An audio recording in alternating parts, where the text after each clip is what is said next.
Welcome back to Student of the Gun Homeroom, and I am Paul Markle, your favorite professor. And today we're going to do part 3 of our 3-part series, How to Defeat the Armed Citizen, or how to convince the armed citizen to willfully disarm themselves.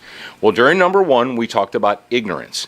Get the population as ignorant as possible so that they have to look to someone else to provide them, to think for them, to provide them with the thought that they need for their daily lives. We don't want people thinking for themselves. That was number 1, ignorance. Number 2, distraction. Talk about distraction. There's 2 forms. There's the Hollywood filth and rubbish that you see on the newsstand next to the Walmart checkout.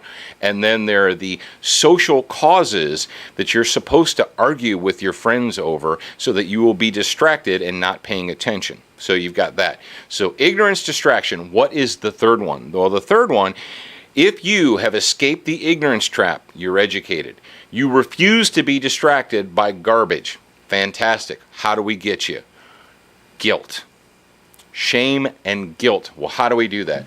Well, number 1, if you're an armed citizen, anytime a firearm is used in a crime, rather than focus on the human being that actually committed the crime and the fact that what they did violated the existing laws. Someone takes a handgun or a rifle or a shotgun or whatever, and they murder a human being. What is the focus on television, newspapers, radio? Gun violence. Well, isn't murder illegal? Has murder not been illegal since the beginning of time? Well, yeah, but it's gun violence. So did murder begin with the invention of the firearm? Oh, no, it didn't. No, don't think that the term gun violence just is an accident. Gun violence is made so that that term is used to make you, the lawful gun owner, feel guilty. So anytime there is a firearm is used as a crime is being committed by a human being, rather than focus on the bad person and the actions of that evil person, we will focus hard like a laser on the tool that they use to commit it. And why is that? It's to make you be reasonable, so that you as the citizen won't fight for your rights. Because why? Because you're afraid that if you fight against it, then you'll be seen as unreasonable.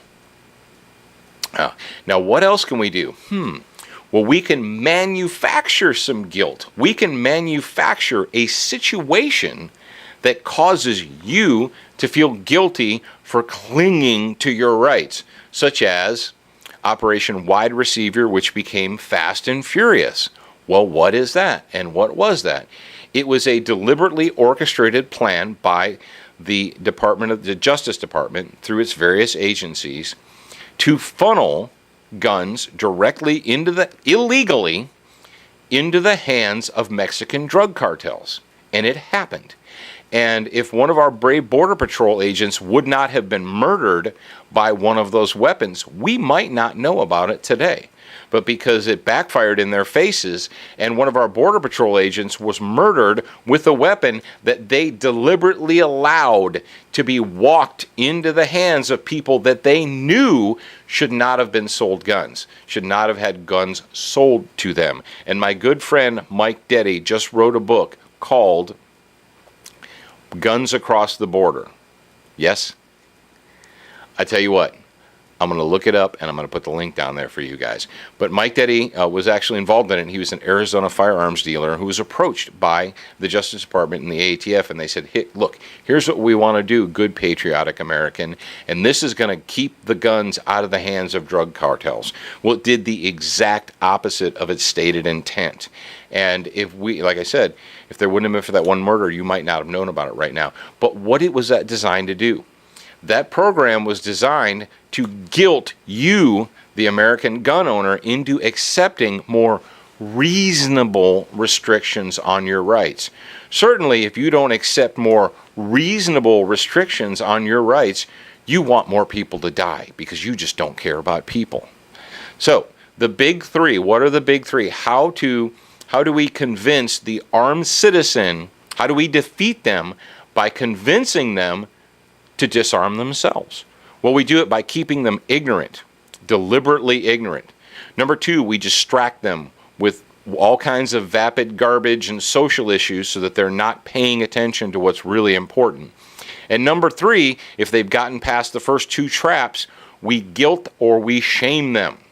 Nonstop, 24 hours a day, 24-hour-a-day news cycle shaming the American gun owner for the acts of one lone criminal or two lone criminals. So don't buy into it, America. If you are a citizen, you need to understand that when that happens, when you see it, now that you've watched these three videos, you're like, they're trying to distract me.